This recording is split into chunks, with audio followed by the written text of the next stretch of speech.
aqui, acho que pela quarta vez já, vai terceira, aleluia. Deus, Ele é maravilhoso. Pela graça do pastor Emerson, pela cabeça do pastor Paulo, congrega ali na Assembleia Santuário dos Profetas de Deus, congregando, minha esposa não pôde vir, ficou lá com a minha nenezinha também, tá no frio, mas bom estarmos aqui, né, irmãos? Deus já falou tremendo. 2 Reis, capítulo 4, versículo 4 apenas, diz assim: então entra e fecha a porta sobre ti e sobre os teus filhos, e deita azeite em todos aqueles vasos, e põe a parte o que estiver cheio. Aleluia. Creio que os irmãos já podem se assentar. Aleluia, glória a Deus. É o terceiro elo. Creio que muitos podem ter ministrado quantas ministrações nessa passagem, mas eu creio que a palavra ela se renova a cada dia. E a cada dia Deus ele derrama a bênção sem medida sobre as nossas vidas. Vivemos dias difíceis, dias de lutas, dias de guerra espiritual. Às vezes é guerra de casa, guerra nas ruas, às vezes é uma luta, é uma peleja.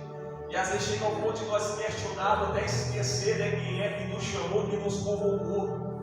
A Bíblia diz: Jesus faz muito se bem que eu vim enviar vocês como ovelhas em meio a lobos. Você pode passar mais que maldade. Como é que Jesus faz isso? Lá no livro de João, capítulo 10, ele fala assim: que o mercenário ele vê vir um lobo e foge dessas suas ovelhas, porque é mercenário. Mas ele fala: eu sou o bom pastor, e o bom pastor dá a sua vida pelas ovelhas. Jesus fala assim: que vou enviar vocês em meio a lobo. Ele está dizendo que vai enviar vocês sozinhos, despreparados, sem uma proteção, sem uma segurança. Pelo contrário, ele está falando: eu vou estar com vocês. Salmo 91 foi lido aqui.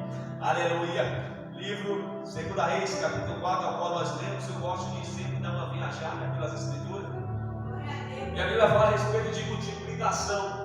Eu sempre digo: para haver multiplicação tem que ser a partir de alguma coisa. Porque se você multiplicar 0 vezes 0, vai dar 0. Então é necessário ter unidade, ter algo para apresentar, para que venha a ser multiplicado. E desde o começo Deus ele veio falando com quê? Com Abraão: Abraão, eu vou multiplicar a tua descendência. Abraão, eu vou multiplicar, vai ser como Maria da praia, como as estrelas do céu. Desde a criação, a Bíblia diz que Deus ele cria os animais, ele cria as plantas, e ele fala agora: crescei, frutificai e multiplicai. Aleluia. Jesus chama o discípulo e fala: ide e gerais discípulo. Pegar o evangelho a toda criatura. Eu falo: por que criatura? Porque a Bíblia diz que tem criatura e tem filho. Todos aqueles que vos aceitou tiveram o direito de ser chamado filho de Deus. Se ainda não aceitou a Cristo, não é filho, ainda é criatura. Ele falou: vai pelo mundo e pregar o evangelho a toda a criatura. Nós bem sabemos que eu sempre falo texto, eu sei contexto, vida, pretexto. Mas nós entendemos: Deus ele sempre levantou homens, levantou mulheres e até mesmo crianças para exercer a sua vontade, a sua obra, o seu ministério. É porque a Bíblia é nova, quem não quer ficar verdade. Aleluia. E eu sempre falo: para Deus ele cumprir promessa, para Deus cumprir propósito, é independente de idade. Porque ele pode fazer promessa a um homem, uma mulher avançada em idade, como pode fazer ainda para um bebê que ainda está no ventre. No caso de Jeremias, dentro do ventre está lá ainda. E promessa que Deus faz não tem prazo de validade. Deus ele vem levantando um homem de ousadia no espírito que era chamado Elias. Eu sempre falo: cada pessoa ela tem o seu jeito de ministrar, tem o seu jeito de louvar. Deus usa cada um na sua particularidade. Elias era aquele homem que chegava lá, o Acabe derrubava, gritava. Só que eu vejo o profeta Natan também, ele era profeta, mas ele chega para Davi, e ele não chega escancarando, ele fala: Davi tinha um homem, ele era rico, tinha um bocado de ovelha, e tinha um de pobre que tinha uma ovelha só, e chegou convidado na casa do rico. Ele, em vez de matar dele, que tinha muito, ele foi lá e pegou a mulher que o pobre tinha. Aí Davi fica danado. Ele fala: esse homem é digno de morte. Ele falou: pode esse é você. E é assim, querido.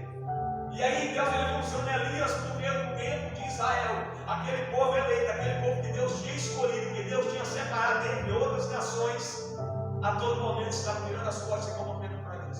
Eu sempre falo às vezes que o povo se corrompia, que o povo falhava. Não era Deus que se afastava, era o povo que se afastava de Deus. Quando Adão, ele fala: Deus fala: Adão, tu está onde? Deus é onisciente, ele sabe de tudo. Mas ele está esperando Adão vir até ele. E às vezes é assim: meu Deus, eu peguei, eu falei, mas Deus está falando: vem até mim. Jesus sempre falou no convite que serve até o dia de hoje: vinde a mim, aleluia. Porque antes do ide tem o vinde. E aí Elias ele veio pregando aquele tempo, o rei Acabe com Jezabel. Pensa estava corrompido e uma mulher atribulada. E Deus vem usando agora um homem para falar o seguinte: ele fala, no meio de uma geração corrompida, Deus tem homens, tem mulheres justos. Deus achou graça em Noé no meio daquela geração corrupta. Deus achou graça em Abraão. Deus achou graça, aleluia, na minha casa, na tua casa. Olhou para mim, olhou para você, aleluia. Querido, a palavra fala que por dias são maus. E está indo de mal a pior. Você liga o jornal, liga a TV, liga a televisão, vê noticiário, é as coisas indo de mal a pior. Mas eu quero falar que Deus nos levantou, foi no meio dessa geração. As pessoas acreditaram que falam que essa foi a pior, e é a pior geração que já existiu. Mas mesmo sendo a pior geração, ainda tem homens, tem mulheres que se submetem à vontade de Deus. Aleluia. E aí é quando fala que Elias está já no final da sua caminhada. Ele vai lá, vai chamar Eliseu. Glória a Deus. Fala que Eliseu trabalhando na terra com a junta de boi. E Eliseu fala assim: olha, vem, segue. Interessante que ele fala assim: peraí, que os filhos, meu pai, mata os bois e ainda faz o churrasco. Eu entendo que quando ele faz isso é porque ele não estava com expectativa nenhuma de voltar para trás. É porque ele não tinha propósito nenhum mais de voltar para aquela vida que ele tinha antes. Porque quando ele aceitou o chamado, agora é daqui para frente. Porque todo aquele que está em Cristo, nova criatura, é as coisas velhas se passarem, que tudo se fez novo. 2 Coríntios capítulo 5, versículo 17. Porque, querido, vivemos no dia de hoje, que as pessoas falam: eu aceito Cristo hoje. Mas às vezes deixa algo lá atrás, e quando não der certo, ele volta para aquela prática. Para quando está caminhando em qualquer coisa, ele volta para a Eliseu e falou: peraí, vamos matar esse boi aqui, porque eu não tenho pretensão nenhuma agora de voltar para essa terra aqui. Agora vamos caminhar para a nova terra, a nova Jerusalém. Elias agora está com seu sucessor Eliseu. Eliseu vem aprendendo, vem vendo Deus agir na vida dele. Você me vai lembrar de filhos que cresceram vendo os pais, as mães levando para a igreja. Eu sou daquela geração que minha mãe levava eu e meus irmãos pequenininhos para a igreja, ficava roubando lá no chão, lá no cantinho, todo mundo dormia lá. Quando era de embora, meu pai levava um, minha mãe levava outro. E era assim, queridos. De madrugada, eu não sei, minha mãe falou: bora, levanta todo mundo orar. Eu dormia, mas não orava. Orou. Mas era isso. Imagina Eliseu olhando aqui e falando: eu quero essa unção na minha vida. Só que quando ele vai pedir, ele fala: eu quero unção dobrada. Porque às vezes já aconteceu comigo de eu ouvir alguém pregando e falar: oh Deus, eu quero que o Senhor me usa dessa forma. Deus, eu quero unção que nem aquele homem. Deus, eu quero louvar daquele jeito. Mas ele mandou que eu tenho para tu é diferente. Talvez a unção que Deus tem para você é maior do que está na vida dele, não por orgulho. Aleluia. Mas cada um, Deus tem algo em especial, queridos. E a Bíblia diz que quando chega o tempo da carruagem, separa Elias e Eliseu dá a volta, ele com a capa de Elias, ele bate no Jordão e faz uma pergunta: onde está o Deus de Elias? Aí tem um homem chamado Leonardo Ribeiro, acho que está na glória, e ele fala que o correto no dia de hoje não é nem onde está o Deus de Elias, é onde está os Elias de Deus. Aleluia.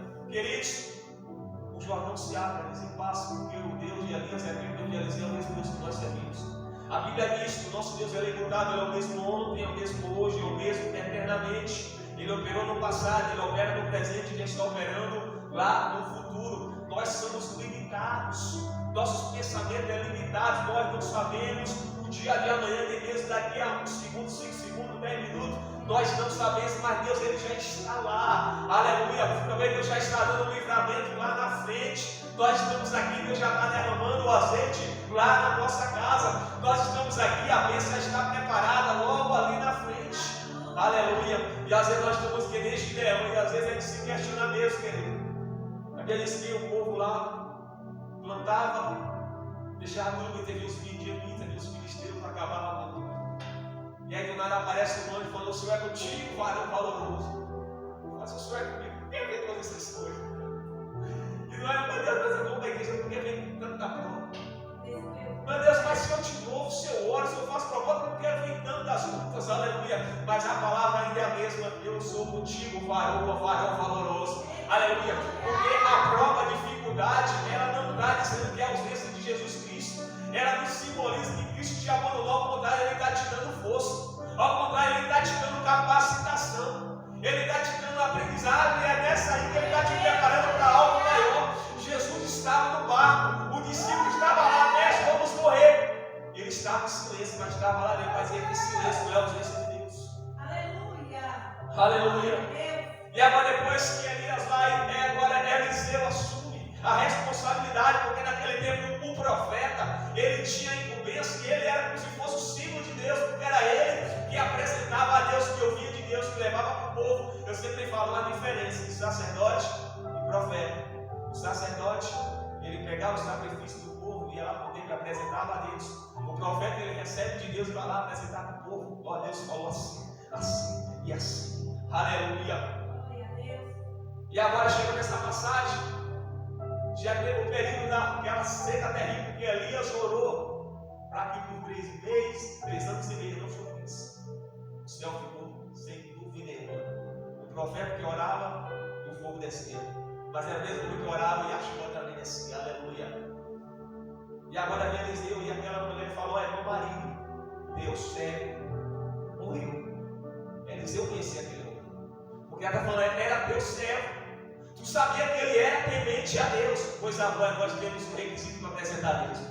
Porque quando vamos procurar um trabalho, a gente pega lá no currículo e vai procurar os melhores requisitos que nós temos. Não sou formado assim, tem curso assim também, então a gente vai colocar tudo ali.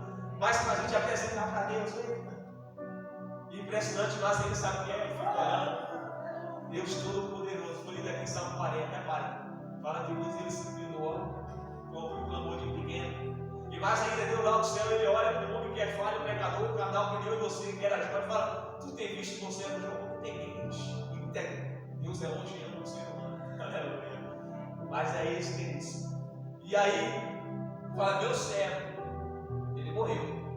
Segundo José, ele vai falar que o esposo dessa mulher, até pela lógica, era Obadias. Porque no tempo de Elias, quando fala que a Jezabel mandou matar os profetas, esse homem ele pegou 100 profetas, 50 e escondeu em caverna e covas. E começou a alimentar com pão e alimentar com água. Pensa aí para encher a barriga de Jesus, enquanto o pão bebe água e enche ela dentro. Vamos imaginar o dia de hoje. Foi lá na padaria, pegou bastante pão, comprou na padaria, comprou na padaria, mas eu te pago. Só que ela fala que ele morreu. E a dívida não foi quitada. Eu fiquei pensando sobre isso, porque nós tínhamos uma dívida grande com Deus. E aí Deus enviou o seu filho para quitar essa dívida que era minha, que era tua, e lá no Calvário. Ele fala: pai, está consumado, você está pago. E foi pago com preço inocente ainda. Eu sempre falo, no Velho Testamento era o sangue de animal.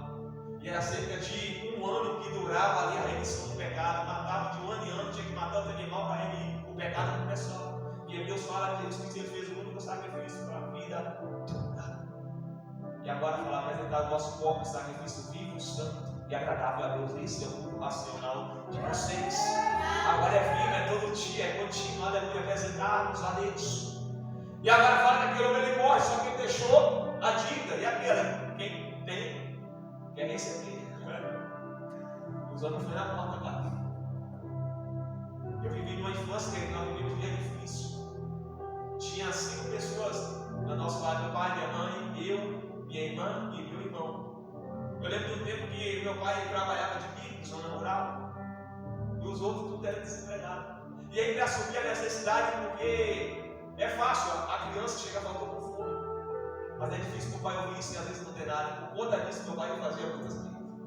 Chegava mascado em cesta básica, era no mercado aqui, no mercado ali, e às vezes não era tempo conta de querer fazer dívida, porque era o escape que tinha. Só que às vezes não tem tempo de pagar, e aí? E quando ele não estava, a gente cansava de receber mascate na porta, e ele receber. A gente ficava com a vergonha, porque alguns era isso, ignorante. E aí eu me recordo que agora, lembrando dessa mulher, aqueles credores todo dia batendo, falou: vou levar os teus filhos como escravo, porque da lei de Israel, dos hebreus, lá no livro de Êxodo, capítulo 21, fala que Deus instituiu uma lei dos servos, servos escravos. Mas eles não podiam ser maltratados por causa de alguma dívida, por causa de alguma necessidade, por causa de falta de alimento, por algo extremo. Aquelas pessoas elas se davam como escravos para pagar a dívida, para quitar. Trabalhavam 6 anos de graça, e no 7º ano ele tinha que ser livre. Se ele entrou só, ele tinha que sair só. Se ele entrou ou ela, e lá já tinha outro servo, eles se casaram, tiveram filho, no dia de ir embora de ser livre, ele tinha que sair e deixar a esposa, e deixar os filhos lá. Mas a Bíblia fala que se desse o 7º ano, e E aquele servo, aquele escravo, ele falava: olha, eu não quero ir embora, eu não quero servir. Eu quero ficar por amor ao meu Senhor. Ou pela família que eu constituí aqui, eu não quero servir, eu quero ficar. Fala que tinha que levar as autoridades. Chegava, apresentava a causa que ele estava ficando por escolha própria. Então colocava a orelha dele na ovelha, furava a orelha. Era conhecido como os escravos da orelha furada, mas todo mundo que olhava via aquele buraco na orelha, falava: não, ele ficou por escolha própria. Ele ficou por opção. Ele ficou porque ele quis. Isso me faz trazer uma analogia no livro de João, quando Jesus fala: eu sou a porta. E nenhuma na ceia, Deus fala: um de vós vai me trair. E alguém fala quem é, e faz sinal para João. E a Bíblia diz que João, ele deita no peito de Jesus. É como se ele estivesse colocando na orelha da porta: Senhor, eu fico.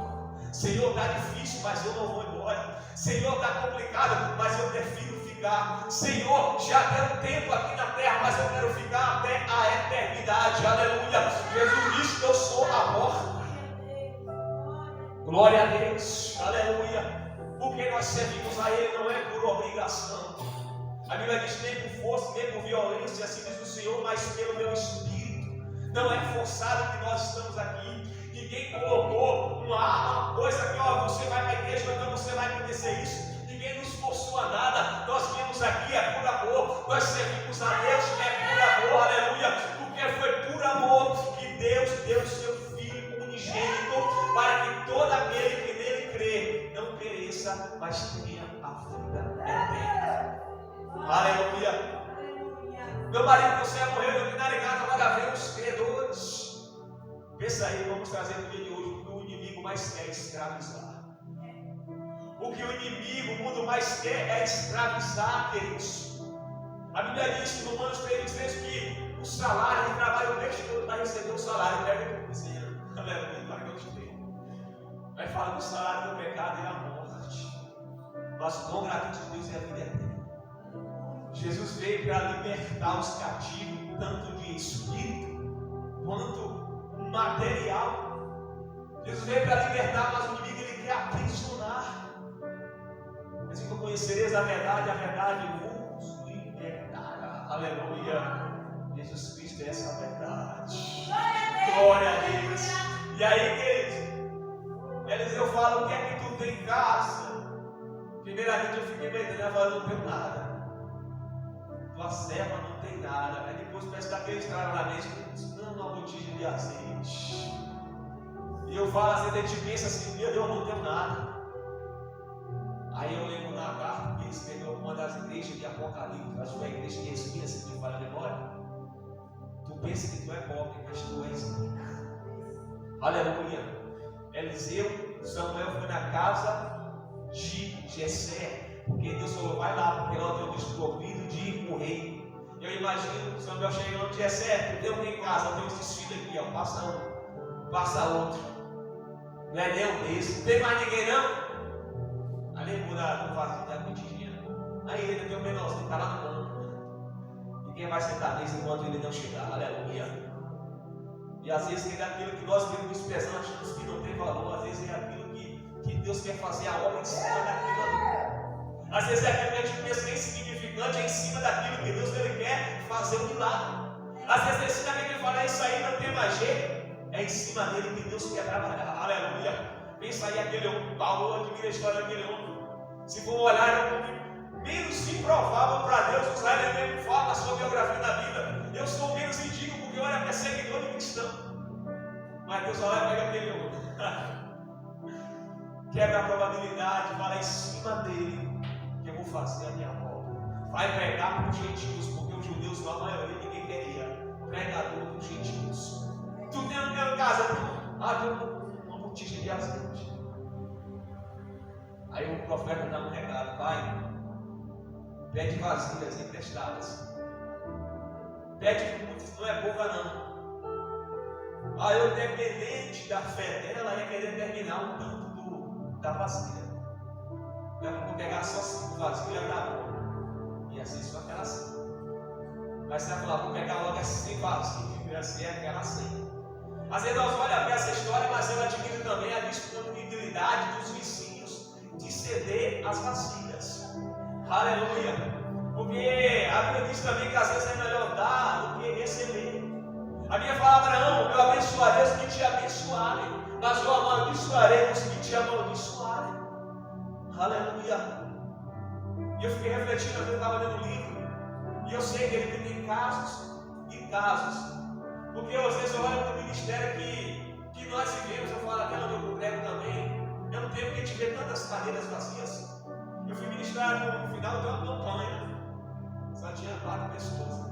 Era eu, a pastora, a filha dela, e disse, grande brincadeira, mas aí eu lembro de Filipe, ele está em Samaria, pregando, curando, libertando para a multidão. Deus fala, e agora eu quero que tu vai pregar para uma pessoa só. Quem é? Meu povo que é o tio. Aleluia. Se a gente for olhar para pessoas, querido, a gente decepciona. Se você for olhar para a tua liderança, decepciona, nós somos falhos também. Se nós formos olhar para as pessoas decepcionadas, por isso que fala, olhar pessoalmente para Cristo, autor e consumador da nossa fé. E aí fala, o livro Apocalipse diz assim que muitas igrejas têm muitas pessoas. E às vezes tu fala assim, olha, me segue um irmão aí para ministrar lá na igreja, fala lá, eu não posso. Já me aconteceu comigo, e a igreja grande, muitas pessoas nem ia fazer fala. Me empresta um vaso desse aí para derramar um azeite lá na minha congregação. Não dá não.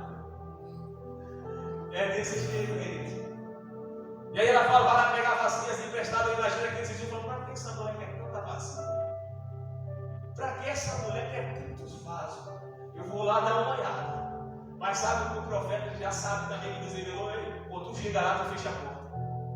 Porque eu imagino que as pessoas muito mal olhar para mim, comigo, ela quer acontecer. Tem coisas que Deus vai fazer em público, vai ser para todo mundo ver. Mas tem coisas que é no particular, é você e Deus. Tem coisas que Deus vai fazer que vai ser manifesto, vai gerar testemunho para outras pessoas, mas tem coisas que Deus ele quer na intimidade, é você e ele. Quando fala fechar a porta, eu lembro de Mateus 6,6, mas tu quando orares, entra no teu aposento, no teu quarto, fecha a porta e ora teu pai em secreto. E o teu pai que ouve em secreto te recompensará, aleluia. Quando fala de porta, a Bíblia está repleta de porta. Às vezes porta fechada quer dizer também segurança. Porque se a porta da água tivesse aberta, quando o dilúvio estava subindo, a água ia entrar lá dentro e ia afundar, a família de Noé também ia perecer. Eu quero falar porque às vezes nós temos uma cima, né? A porta fechada, quando entra, toda a porta fechada. Mas nem toda porta fechada é sinônimo, aleluia, que coisa ruim, Deus. Ele falou, olha, fecha a porta estava fechada, mas o milagre estava acontecendo lá. A porta estava fechada, mas a unção estava derramando lá dentro. O azeite estava derramando lá dentro. Aleluia. A obra estava sendo feita lá dentro. Eu vou dizendo o quê? Porque talvez eu ou você está olhando e fala, meu Deus, não estou vendo acontecendo nada. E Deus está falando, mas o azeite está derramando. Talvez você está falando, meu Deus, eu estou numa campanha, meu Deus, estou em um propósito. E até agora eu não vi nada, mas Deus está falando, eu estou derramando o azeite. Aleluia. É porque a gente vê no mundo material, mas no mundo espiritual, meu irmão, se a gente for ver a batalha que está sendo travada, o que Deus já tem feito, está fazendo comigo e com você, um anjo que Deus tem enviado ao nosso favor. Aleluia! Grandes coisas fez o Senhor por nós e por isso estamos alegres, é motivo de nos alegrarmos. Aí enche uma vazia, enche outra, fala, pega lá, menino, vai lá, pega outra. Traz. Pega outra lá, menino, porque era teus filhos que era tio. Pega outro, enchendo aqui, coloca lá. E aí até que chega no último vaso. Ali pega o tema não, aí acabou o azeite. Mas enquanto tinha vasilha, tinha azeite para ti. Eu quero falar para vocês que do símbolo do Espírito Santo é azeite também. E quando tiver pessoas disponíveis, Deus ele é fiel para ti. E para você ver que às vezes Deus ele usa esse tipo de vaso referente a pessoas, porque nós estamos falando de Paulo. Diz que ele vai para o caminho de Damasco. Ele falou: já peguei as cartas aqui com autorização. Quando eu chegar lá, o que eu achar de crente, eu vou arrastar, vou levar para Jerusalém, vou mandar prender, vou açoitar até torturar, matar. Mas sabe que Jesus foi lá, chegou no caminho e encontra uma luz. E em João 8, Deus fala: eu sou a luz do mundo. Quando ele vê aquela luz, fala: Saulo, Saulo, por que tu me persegue? Fala: quem és tu, Senhor? E fala: sou Jesus aqui, tu persegue. Primeiro que Paulo estava perseguindo quem? Os cristãos. Paulo estava perseguindo quem? Os crentes. Mas quando Jesus se manifesta, ele fala o quê? Paulo, por que tu me persegue? está perseguindo a igreja, está perseguindo a Cristo. E às vezes tem pessoas que generalizam, a igreja é isso, igreja é aquilo, não vou para a igreja porque assim, mas esquece que a Bíblia fala que a igreja, ela é a noiva de Cristo, está tocando na igreja, está tocando também na noiva de Cristo. E aí, vai para a cidade de Damasco, ele entra lá, serve 3 dias com esse namoro. Aí Deus pega um homem chamado Ananias, vai lá na rua chamada direita. Tem um homem lá, vai orar por ele. Ananias falou: Senhor, quem é? É Paulo. Eu ouvi falar desse homem, perseguidor de crente. Quantos mais tem feito lá em Jerusalém? Aqui tem carta do sacerdote para prender todos que acharam que esse caminho. Falei: vai, porque ele é para mim um vaso escolhido. Aleluia. E quando Ananias entra na casa, o homem está orando, ele coloca a mão. Irmão Saulo, Jesus, pode tudo, mandou vir aqui, coloca a mão. Olha o azeite derramando na cabeça do homem. Olha o azeite enchendo o vaso. Fala que a escama cai. Naquela hora ele já é batizado também com o Espírito Santo. O ministério de Paulo foi rápido. Já chegou já no outro dia, agora evangelizando, falando de Jesus Cristo, porque o azeite derramou na vida dele. Eu quero falar para ele, porque azeite tem. O que falta no dia de hoje são vasos disponíveis. Do livro de Jeremias, capítulo 18, Deus fala: Jeremias, levanta e desce na casa do oleiro, porque lá eu vou te fazer tu ouvir as minhas palavras. E quando ele vai, ele vê o oleiro fazendo a obra sobre as obras. E aquele vaso que ele se fazia se quebrou. E ele tornou pegar de fazer outro conforme a tua vontade. Deus fala: está vendo, Jeremias, não pode eu fazer assim com a nação de Israel, como o oleiro fez com esse vaso. Tem muitos vasos, querido, mas vaso rachado não segura azeite. Vaso quebrado não segura porque pinta, derrama. Você já viu a garrafa furada, um vaso, um pote de barro, não serve. Você bota água, daqui a pouco está lá derramando. Se Deus falou: olha, eu vou fazer conforme a minha vontade, conforme o meu querer, porque eu vou encher, não vai derramar. Aleluia. Mas é necessário que Deus, que eu falo: Deus, ainda que machuque, mas nos quebra, meu Pai. Mas eu quero para ser um vaso de excelência, meu Deus, na tua presença. Quero falar, querido, que vaso, no livro de Atos, capítulo 2 especificamente, Deus tinha dado ordem aos discípulos: vai para Jerusalém. Fala que eles estavam dentro de uma casa, no cenáculo, orando. Todo em oração e um só propósito. Parecendo que já começa aqui, ó, toda aqui é unida, um só propósito, aleluia. E fala que de repente sobrou um som, onde o vento veio mexe naquele lugar. Invadiu aquele ambiente e fala que foi dado línguas repartidas como de fogo, o Espírito desceu naquele lugar, ou o azeite derramando lá dentro, aleluia. Eu quero falar para você, querido, que Deus, Ele tem azeite. Nós somos ferramenta, nós somos vasos, nós somos vasilhas, mas não que adianta ser vasilhas se não formos cheios da graça do Espírito Santo de Deus. Eu quero falar que enquanto nós estamos aqui, aleluia, como foi orado, eu creio que Deus, Ele derrama azeite lá dentro da nossa casa. Eu creio que Deus, Ele derrama azeite também dentro dos hospitais. Por quê? Porque aqui tem gente que ainda ora: Senhor, conserta, Senhor, renova, Senhor, reconstrói, Senhor, dá uma nova oportunidade, Senhor, levanta, meu Pai, enche, usa na tua presença, meu Deus, aleluia. Porque no final do livro vai falar que a história da mulher é diferente. Agora ela teve, vocês falou: vai, vende, paga a tua dívida e vive do que sobrar. Aleluia. Deus, Ele dá bênção semente. Aleluia. Isso aqui é providência de Deus. Isso aqui é Deus operando na vida da mulher, mostrando que é o mesmo Deus que opera na vida da tua vida. Querida, a porta pode até estar fechada. Às vezes é nós que vimos a porta fechada. Mas porta fechada, eu falei: Deus trabalha também. E às vezes nem toda a porta aberta também, senão Ele não quer Deus. Paulo se isolou lá, a porta da meia-noite, tudo lá, tudo lá. Acelerei, vou me matar porque fugiu todo mundo. A porta estava aberta, mas ninguém fugiu. Eu falei: não faça nenhum mal que nós estamos aqui.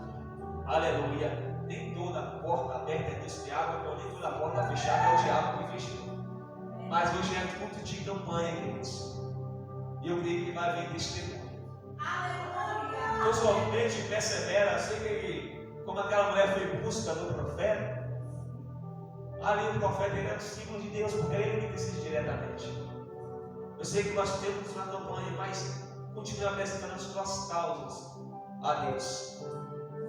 O diabo até quer escravizar às vezes tudo nosso, né? querem levar os filhos da mulher. Quer escravizar o meio da nossa família, da nossa parentela. Às vezes minha mãe até preso de algum vício. Mas eu creio que Deus ele liberta.